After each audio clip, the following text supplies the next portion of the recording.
Kailangan doble-doble. So, nagsusunod ako dito. Yes, so sorry. Pero ang pinapractice ko is, I have to study always my assignment. Pag lalabas ako, importante kasi talaga yun. So yun, nagyan lang talaga. So sorry. So hindi na naulit, ano? Sana hindi na maulit. Pero ano yung reaction mo naman nagsasabing gusto nila magtuloy-tuloy yung nature? Tawag dito. Kasi kami lahat we're hoping for the best. Sana po dumiretso. Kasi ang saya-saya during the last day. Kasi napil namin ang pamilya, nag-iiyakan kami. Even Kuya Lou, umiyak po siya. Tapos sa backstage, so yun. At naniniwala ako. Bibigay ko yun. Pero may parang may pahiwatig yung management na parang pwede kayo sa ibang time slot. Wala pong ganong balita. Pero we are hoping for the best. Thank you. I love you. Ano naging feedback ni Meme Vice sa It's Your Lucky Day? Yeah, lalo na isa ka sa talagang sobrang kinasayahan ng mga tao. Ako nang una, gusto ko lang magpasalamat kay Meme. Kasi siya talaga yung magkailangan kung bakit nandun ako sa It's Your Lucky Day. At kay Kuya Luis, maraming salamat kasi siya yung nagpupush sa amin para mag-shine kami. And of course, thank you kay Robbie. Kay Robbie kasi, ang galing-galing niya mag-host. So, gina-guide niya kami. Kasi, hindi naman talaga kami yung time host talaga. Mahirap talaga. Tsaka live. So, yun. Tsaka, si Meme, sobrang masaya siya kasi naging masaya yung show. And after, kinongratulate niya. And the whole team. Kaya sa whole team, sa mga staff, sa mga kalaki namin na audience. Thank you. Pero di ba same staff ang Showtime at saka It's Your Lucky Day? So hindi talaga pwede. Parang pinaghalo dito sa may parang it's a collaboration. Pero tawag ito, di ba kayo nagulat na maganda din pala yung rapport na kinabasan ninyo?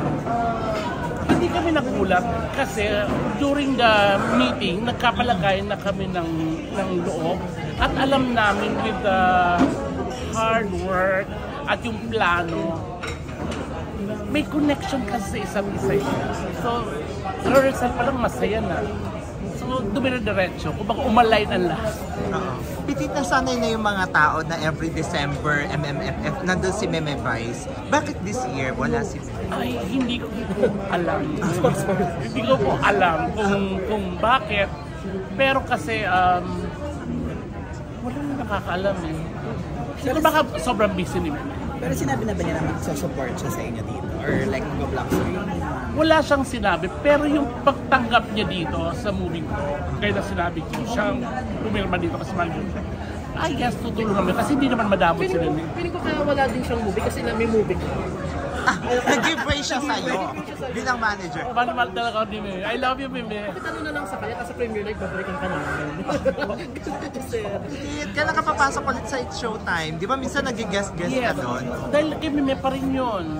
So, para alam mo, para bumalik naging training ground ko yun para sa It's Your Lucky Day. Kasi di ba parang absent si MC Lassie ng 8 days. So kami na Ronegi ang pinalit niya. So parang kasi nakakakaba talaga pag live. So yun. So may possibility rin bang maidagdag ka sa It's Showtime? Kung halimbawa tawag dito. Parang usually pag kulang sila sa host. Siguro Meron permanent na Hindi siguro. Hindi ko alam. Hindi ko masasagot dyan. Pero pag halimbawa tinawagan nila ako na kung pwede ako mag-taping or okay. It's Showtime, It's Your Lucky Day. It's Showtime, Lucky Day.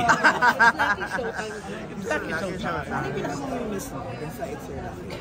Ang mamimiss ko, yung naging routine ko sa araw-araw. Yung matutulog ang gabi, tapos na maaga. Actually, hindi maaga kasi nagsusulat din ako ng mga jokes para mabitawan. Pinaganda.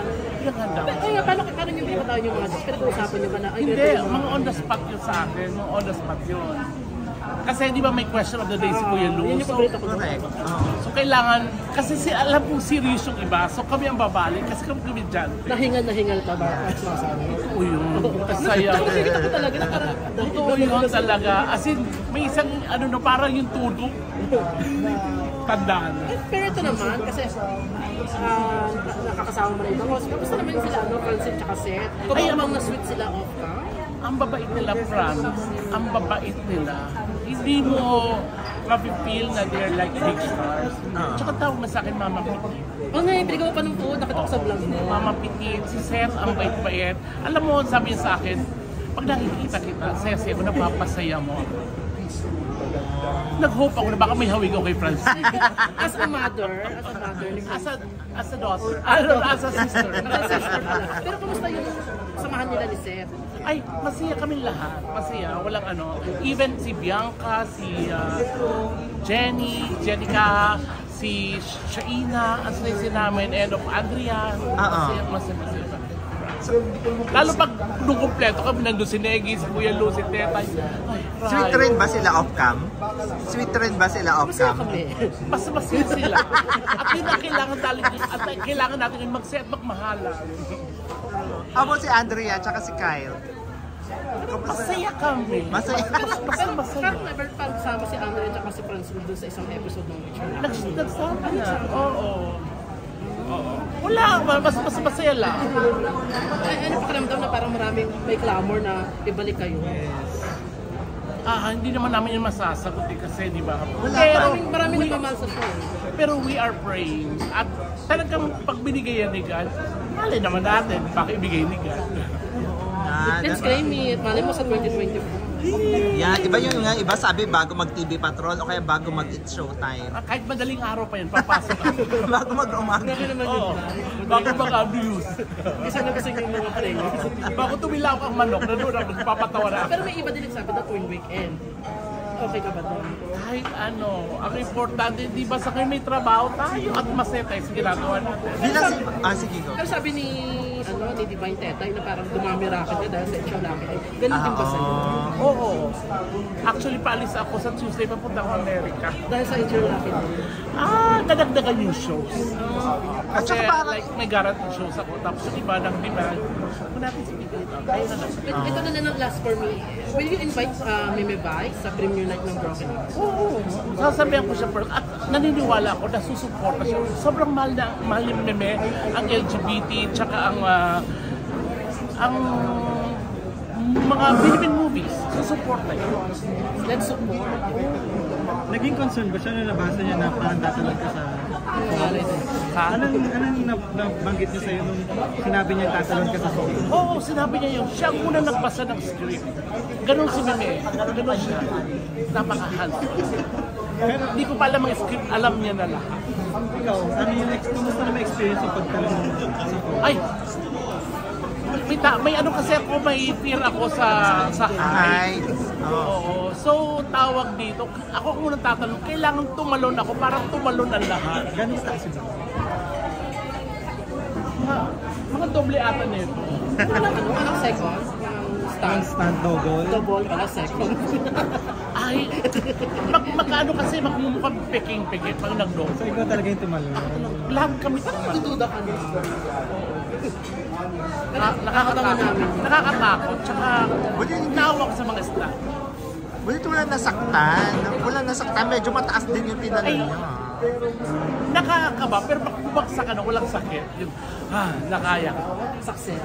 Pero hindi ako ulit, ayoko na. Sinong ka-love team mo dito? Sinong ka-partner mo? Si Arnold, si Mr. Arnold Reyes, napakahusay. Napakahusay, promise. Ito yung movie mo na parang may kaparehas ka na ba? Ay. Ano ba't pakiramdam? Wala. Ang saya pala, nakakakilig. Yung alam mo, yun, ang laking tulong, yung minomotivate mo yung sarili mo. Gagalingan mo kasi ang galing-galing doon, huwag kang mapapahiya ka. May eksena ba kayo dito nagkailangan kayo? Kasi may mga may ni-require ba si Direk? Bensin na namin. Ay, charot! may pumping scene. Charot. Oo, meron. Kasi sira ko yung kama. bumagsak sa lapag. Hindi na natuloy. May kissing scene ba yan? Argel ba yung size? May kiss. Ay, hindi po. Si Arnold. Arnold rin. Si Arnold. Pakabuso. Yung Summer naman, pagaling din si Ako Arnold. napakahuso. Di ba marami ng mga scenes si Arnold na gano'n talaga? Nag-request ka ba? Ay, hindi. Sa Papa What Is Love, di ba? Oo, matitindi yun. Oo. Ang husay-husay promise. Tsaka yung siya magsasabi na okay lang. Kasi naiilang ako. Diba? Kasi first time ko ito na Yung ba naman? dati ano lang ako, di ba? Eto kasi yung ang uhusay ng lahat. Yung mga intimate scene mo ba na mention din ba ni Meme Vice sa'yo? Bago niya pirmahan yung kontrata? Alin? Yung mga intimate scene mo. Oo. Na-mention din niya. Inask ka din niya kung okay lang sa'yo. Kailangan mo mag-prepared. Isa ba yan sa natanong sa'yo kung nag-enjoy ka ba? Ay, Ay, yun ang unang-unang tinanong, nag-enjoy ka ba? Sabi kay Meme, kumindat na lang ako. Thumbs up. Nag-enjoy kasi sobrang sarap nilang katrabaho. kasarap na excel. I love you. Ano masasabi mo na kayang-kaya mo na mag-drama? Mahirap talaga. Pero dito na patunayan ko na kaya ko pala talagang umiyak o magulhol. Nang hirap-hirap pala. Ang hirap bilang sa isang komedyante. Dati sila ako, kunyari iyak, wala naman luha. Pero dito talaga. Lalo, karap ko si Miss Jacqueline Jose. After ba nito, pwede ka na tawagin ako? Oo. Tapos, di ba punta ko ng Amerika, baka mag-Hollywood na rin ako. Hindi, mag-show lang. Ano yung nature lang ako? Sa'yo, pupunta ka ng Hollywood. After 3 days, babalik na ako. Weekend. Since si Vice ang manager mo na ngayon, Petit, ano yung mga nakalatag niyang mga plans for you? Actually, ngayon ayun, yung para magkakaroon ng i-extend yung Everybody Sings. So, regular din po ako. Tsaka yung ginawa namin na Gandara, The Explore 2.0, yung sa Yung sa YouTube. May bago na. Ginawa namin sa South. Di ba dati sa North? Ngayon sa South. Sa YouTube ni Vice. Sa I Want Tips yun. I Want Tips. So, yun. Tapos na po yun. Magkakaroon ng press con. Pero, I guess, baka ngayong December ilabas. Nalabas na. Ilan kayo yung mini-manage ni Vice? Medyo marami na din. Mga comedians? Hindi rin.